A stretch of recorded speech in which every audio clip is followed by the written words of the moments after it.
दर्शकों, हरिओम, जय श्री राम। आज ज्योतिष की सीरीज़ में आज हम लेके आए हैं बहुत ही महत्वपूर्ण विषय, भाव कारक ग्रह।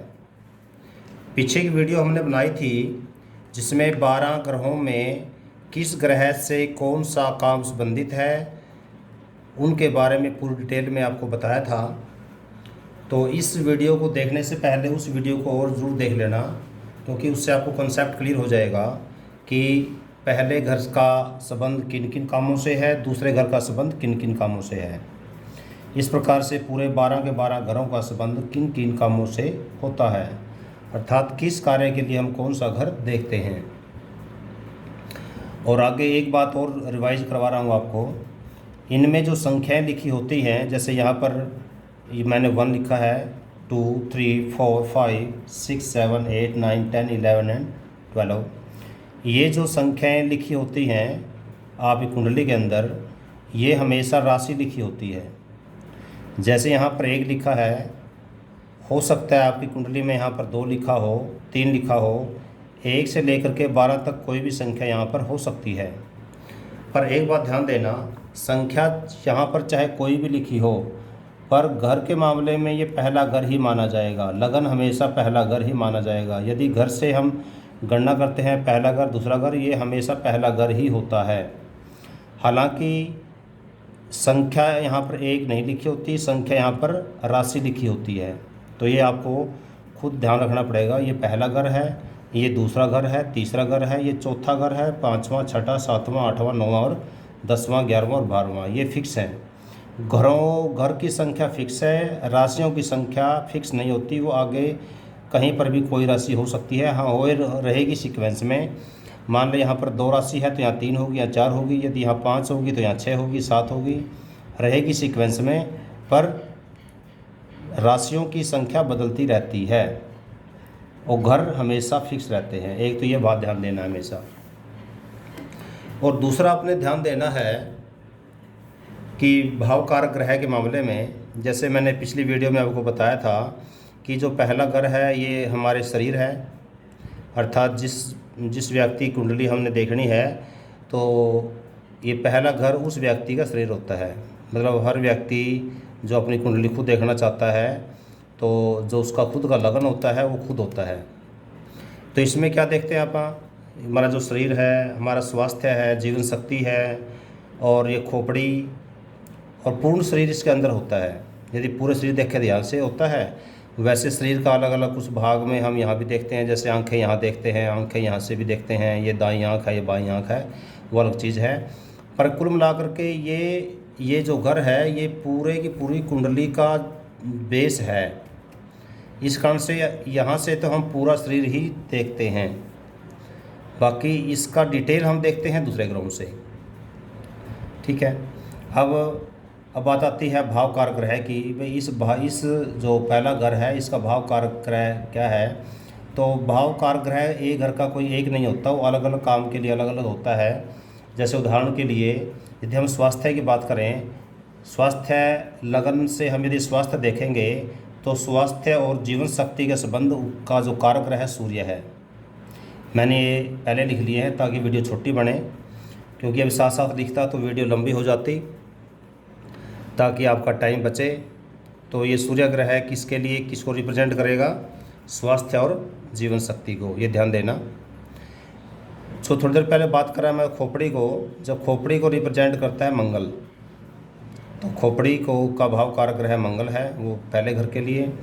ऐसे जब पूरे शरीर की बात करेंगे तो पूरे शरीर को जो रिप्रेजेंट करता है भाव कारक ग्रह है वो है चंद्र। तो ये हो गए, इस मतलब है कि पहले घर के जो भाव कारक ग्रह है मुख्य रूप से 3 ग्रह हो गए हैं मुख्य रूप से। अब बात आती है दूसरे ग्रह की, दूसरे घर की। दूसरा ग्रह जो होता है ये धन का होता है, मुख्य रूप से धन का होता है, दाईं आँख का भी होता है, कुटुंब का होता है, हमारी जो पैतृक संपत्ति है उसका भी होता है। तो इस प्रकार से हर एक कार्य के लिए भाव कारक ग्रह भी अलग अलग ही होते हैं। पिछले वीडियो में आपको पूरा बता दिया था, वहाँ ज़रूर देख लेना। तो अब बात करते हैं हम भाव कारक ग्रह की।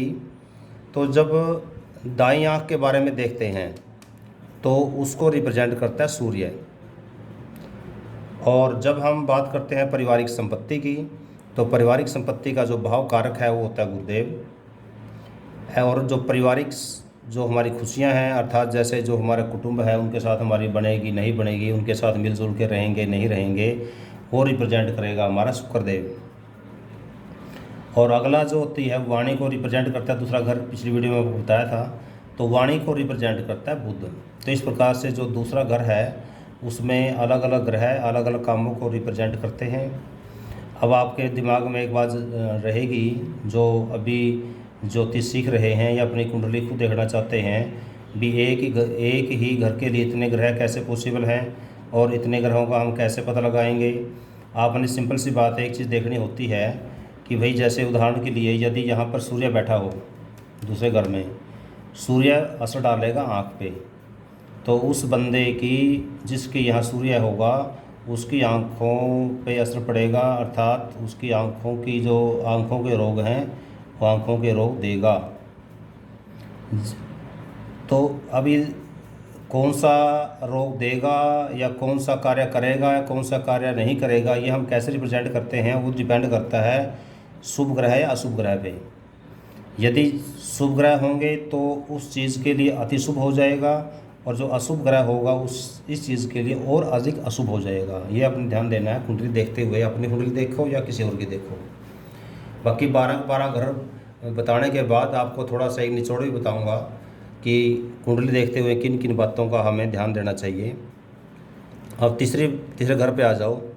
तीसरा घर होता है पराक्रम का, मुख्य रूप से पराक्रम का भी होता है, छोटी यात्राओं का भी होता है, दूर संचार वगैरह के लिए भी इसी को हम देखते हैं। ठीक है, भाइयों के लिए छोटे भाई को भी ये रिप्रेजेंट करता है, छोटे भाई को ये करता है, बड़े भाई को ये करता है 11वां भाव। फिर ध्यान देना, पिछली वीडियो में बताया था आपको। और दुखों के लिए भी रिप्रेजेंट करता है ये। तो अब आपने क्या करना है, अब कौन सा ग्रह किसको रिप्रेजेंट करेगा, किसका भाव कारक होगा। यात्रा और दूर संचार को तो भाव कारक रहेगा बुध। यात्राओं की बात करें, अर्थात कहने का मतलब ये है कि भाई यदि बुध की यहाँ पर दृष्टि है, बुध शुभ अवस्था में है यहाँ पर शुभ, और यहाँ पर दृष्टि है, तो व्यक्ति की यात्राएं करवाएगा ही करवाएगा। ऐसे ही मंगल जैसे साहस का कारक है, मंगल यहाँ पर है या मंगल की दृष्टि यहाँ पर है, तो उस व्यक्ति के अंदर जोश होगा ही होगा, अर्थात जोशीला होगा। पर मंगल यहाँ होने से जो छोटे भाई के साथ उसकी कम बनेगी, क्योंकि हर ग्रह का कुछ पॉजिटिव होता है कुछ नेगेटिव भी होता है। ऐसे ही शनि का बात करें तो दुखों का जो कारक ग्रह है वो शनि है। कहने का मतलब ये है कि यदि शनि की दृष्टि यहाँ पर होगी तो उस व्यक्ति के जीवन में कुछ दुख भी आएंगे, अर्थात उसका जो जोश है वो कम होगा। अब बात आती है चौथे भाव की। चौथा भाव रिप्रेजेंट करता है आपको, जैसे माँ को रिप्रेजेंट करता है, ये माध्यमिक शिक्षा को भी रिप्रेजेंट करता है, बनी हुई संपत्ति को भी रिप्रेजेंट करता है। और इसके अलावा जो भूमि है जो हम खरीदते हैं, ये होती है हमारी पारिवारिक संपत्ति, और ये होती है हमारी खुद ही खरीदी हुई संपत्ति। मतलब ये जो घर है ये जो घर होता है ये होता है हमारा सुखों का घर। सुखों में कैसे भी, सुखों के लिए हमें बंगला चाहिए, गाड़ी चाहिए, ठीक है, कुछ ज़मीन ऐसे चाहिए, लोन के लिए लोन बनाना है, पार्क बनाना है, ठीक है, इस टाइप से। तो सुखों से संबंधित जितनी भी चीज़ें हैं वो ये घर है, चाहे वो कुछ भी चीज़ हो। अब अलग अलग चीज़ों के लिए भाव कारक ग्रह अलग अलग होंगे। जैसे यदि माँ को रिप्रेजेंट करेगा चंद्रमा जी करेंगे, चंद्र भगवान करेंगे। माध्यमिक शिक्षा की हम बात करेंगे तो इसमें बुध भगवान करेंगे। और जो संपत्ति बनी हुई है, जैसे मकान है, ज़मीन पर जो मकान बना हुआ है उसको मंगल जी रिप्रेजेंट करते हैं, और खाली ज़मीन को शनि रिप्रेजेंट करते हैं। दोनों में ध्यान देने वाली बात यह है भाई, जैसे खाली प्लॉट है, खाली प्लॉट को रिप्रेजेंट करेगा शनि, और बनी हुई को रिप्रेजेंट करेंगे मंगल देव। और इसके अलावा जैसे गाड़ी खरीदते हैं, मोटरसाइकिल खरीदते हैं, और वो रिप्रेजेंट करेगा शुक्र। जिसका जितना शुक्र मजबूत होगा वो उसको उतने ही ज़्यादा गाड़ियाँ और आदि का सुख प्राप्त होगा। अगली भाव है पांचवा भाव। पांचवा भाव ये संतान का भाव भी है, शिक्षा का भाव भी है, इंटेलिजेंसी का भाव भी है, ठीक है। फिर सट्टाबाजी का भाव भी है, ये लव फेयर का भाव भी यही है। तो अब इसमें रिप्रेजेंट जो करेंगे, जो हमारी बुद्धिमत्ता है या शिक्षा है या हमारी संतान है, उसको रिप्रेजेंट करते हैं गुरुदेव। ऐसी जो इंटेलिजेंस है, इंटेलिजेंस उसको रिप्रेजेंट करेगा बुध। इसके अलावा जैसे अभी बताया था आपको लव फेयर को रिप्रेजेंट करेगा शुक्र। शुक्र भी है यहाँ पर, लव फेयर को रिप्रेजेंट करेगा शुक्र। इसके अलावा सट्टेबाजी अगर भी है, ये सट्टेबाजी को रिप्रेजेंट करता है राहु। अर्थात यदि शुभ अवस्था में राहु यहाँ हो तो ऐसे व्यक्ति सट्टेबाजी में बहुत पैसा कमाता है, परंतु यदि अशुभ अवस्था में हो या यदि यहाँ पर हो, ऐसे व्यक्ति को सट्टेबाजी से हमेशा नुकसान ही होगा। तो डिपेंड करता है कौन सा ग्रह है किसके लिए है। अगला पार्ट आता है छठा भाव। छठे भाव के लिए आपको बताया था कि ये रोगों का घर है, रोगों का घर भी है, ये दुश्मनों का घर भी है, और इसके अलावा जो कोर्ट कचहरी के जो चक्कर लगाते हैं बंदे, वो उसके लिए भी है। हाँ, एक इसमें प्लस भी है कि सरकारी नौकरी के लिए भी है ये।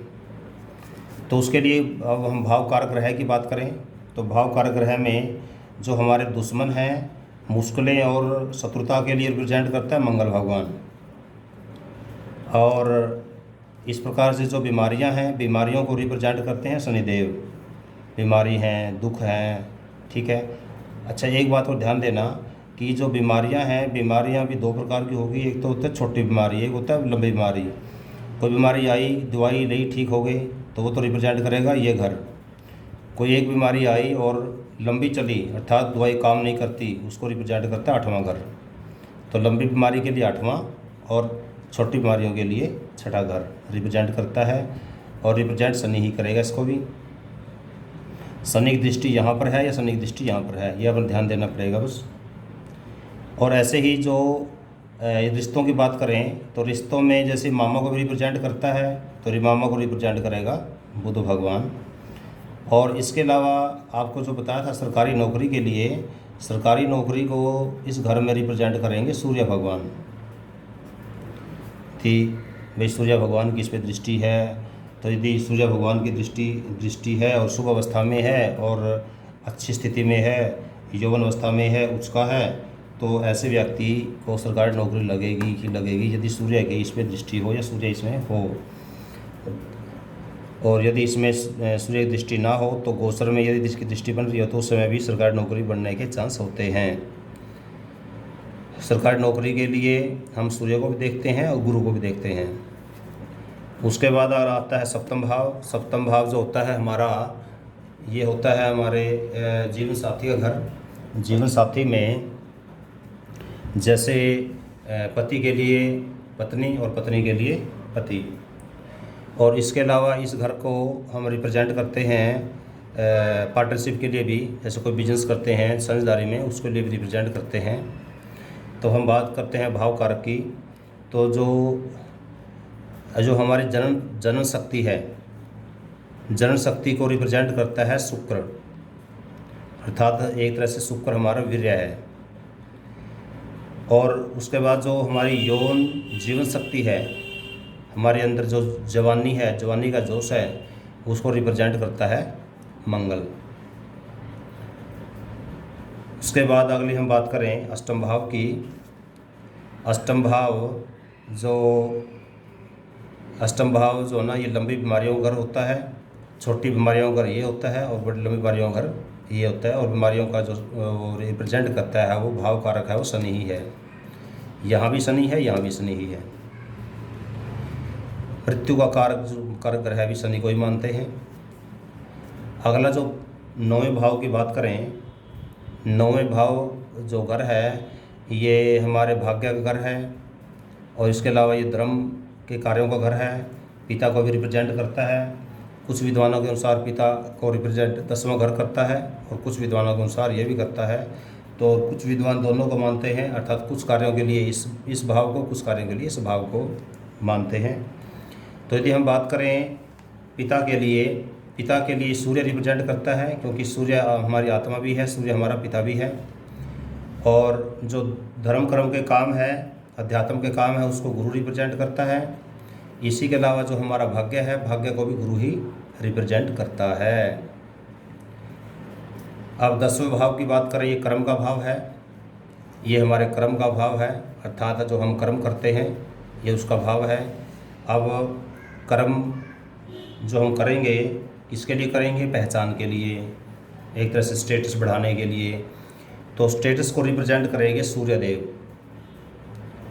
हमारी जो पहचान है, हमारी समाज में कितनी पूछ है, वो रिप्रेजेंट करेंगे सूर्यदेव। ऐसे जो किस्मत है, हमारी भाग्य है, क्योंकि कर्म करने पर हमारे किस्मत कितना साथ देगी, उसमें रिप्रेजेंट करेंगे हमारे गुरुदेव।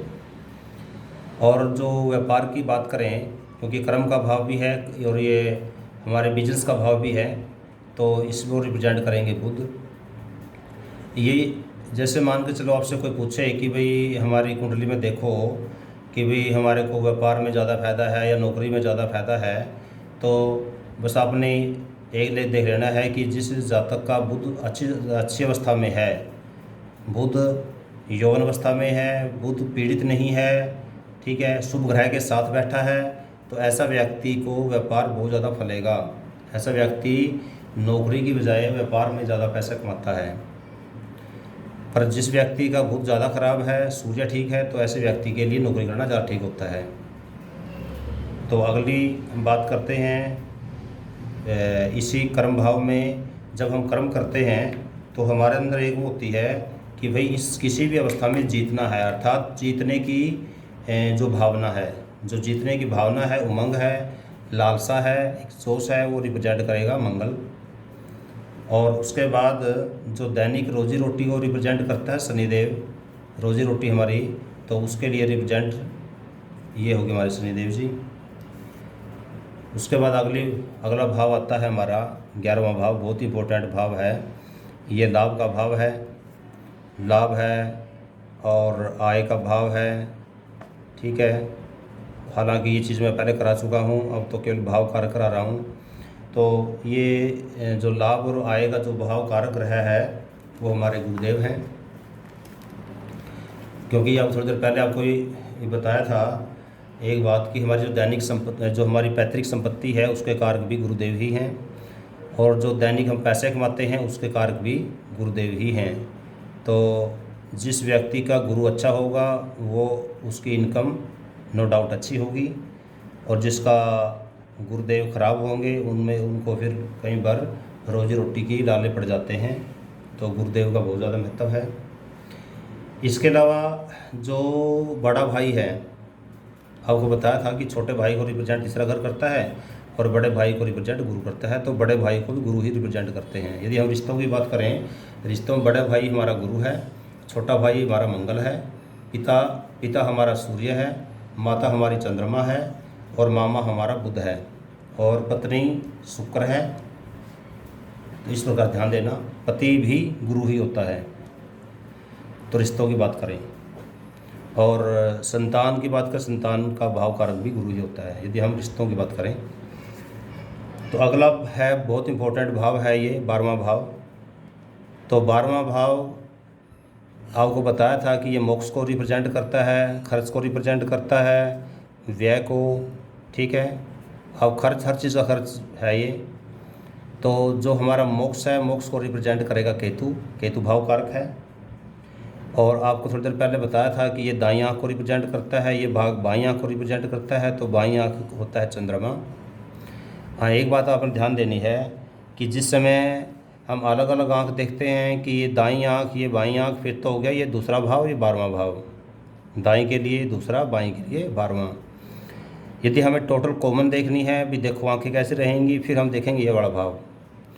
क्यों? क्योंकि ये मेन है, सूर्य से ही हमें प्रकाश मिलता है। सूर्य से चंद्रमा का भी अपना प्रकाश नहीं होता, सूर्य से प्रकाश चंद्रमा तक जाता है, चंद्रमा से रिफ्लेक्शन होने के बाद ही धरती तक आता है, अर्थात मेन स्रोत जो है ना सूर्य ही है। तो उस प्रकार से जब दोनों आँखों के बारे में को देखना हो, दोनों आँखों की किसी को समस्या हो और ये देखना हो कि वे देखना कौन सा ग्रह ज़्यादा खराब है, तो उस अवस्था में हमें चंद्रमा को उपाय करने की जरूरत नहीं है, सूर्य को उपाय करना चाहिए, क्योंकि सूर्य ही मेन जड़ है। सूर्य से ही यहाँ रोशनी आएगी, तभी हमारे पास आती है। अब अगला भाव कारक है, जैसे आपको पिछली वीडियो में बताया था कि ये जो 12वां भाव है ये अस्पताल का और का भी कारक है। तो अस्पताल और जल यात्रा का जो कारक है वो मंगल होता है। ये जो है ना, ये भाव कारक जल यात्रा का है। ये लंबी यात्रा का ये होता है, छोटी यात्रा का ये आपको बताया था अभी, छोटी यात्रा का ये है, इसको कारक ग्रह बुध होता है। ये लंबी यात्रा का घर होता है। और ये हमारा जल यात्रा का जल यात्रा का इसको भी मानते हैं, कुछ विद्वान इसको भी जल यात्रा का मानते हैं, कुछ इसको भी मानते हैं। यदि हम विदेश की बात करें, विदेश का जो भाव कारक ग्रह राहु है, और ये क्योंकि खर्च का घर भी है, दुखों घर भी है ये, तो दुखों का जो भाव कारक ग्रह है वो शनिदेव हैं। तो इसमें अपने एक चीज़ देखना होगा भी, जैसे हमें बात की अभी कि विदेश का भाव कारक ग्रह राहु है, और क्योंकि विदेश का भाव भी 12वां भाव ही है। आजकल विदेश जाने का बहुत बड़ा लोगों के अंदर क्रेज़ है। विदेश बंदा जा पाएगा नहीं जा पाएगा, उसके लिए सिंपल सी आपने एक बात थोड़ी याद रखनी है कि यदि जन्म कुंडली में राहु यहाँ पर हो या राहु यहाँ पर हो, कहने का मतलब यह है कि राहु की दृष्टि इस पर हो या राहु यहाँ खुद बैठा हो, राहु की दृष्टि 5वीं पड़ती हो इस घर पे, 7वीं पड़ती हो या 9वीं पड़ती हो, कोई सी दृष्टि पड़ती हो, अर्थात यहाँ हो या यहाँ हो, यहाँ से 5वीं पड़ेगी, यहाँ से भी इसकी 7वीं दृष्टि यहाँ से पड़ेगी या 9वीं दृष्टि पड़ेगी। तो ये दृष्टि पड़ेगी, तो उस केस में जब भी राहु की दशा, अंतर्दशा या प्रंतर्दशा आएगी, उस दशा में यदि फाइल लगाता है तो फाइल के सिलेक्शन होने के चांस ज़्यादा हैं, रिजेक्शन के चांस बहुत कम है, क्योंकि राहु की दशा में उसको बहुत फ़ायदा होने वाला है विदेश में। अब आता है दूसरा भाग में क्या है कि यदि बाई चांस राहु की दृष्टि इस घर पे पड़ती ही ना हो कुंडली में, तो क्या वो व्यक्ति विदेश जा नहीं पाएगा? वो भी जा सकता है। उसके लिए एक तरीका कि ये होगा कि अगला जो कारक ग्रह, अगली जो बात आती है वो आती है गोचर कुंडली में यदि 12वें भाव पे दृष्टि हो, ये जन्म कुंडली होगी। जन्म कुंडली के बाद जो गोचर के अंदर ग्रह जो भी अपने परिवर्तन कर रहे हैं, तो गोचर में दृष्टि यहाँ पर आ जाए या यहाँ पर गोचर करते हुए इस भाव पे आ जाए, तो भी उसके विदेश जाने के योग बन जाएंगे। भले ही कुंडली में योग ना हो, गोचर में भी दृष्टि से योग बन जाते हैं।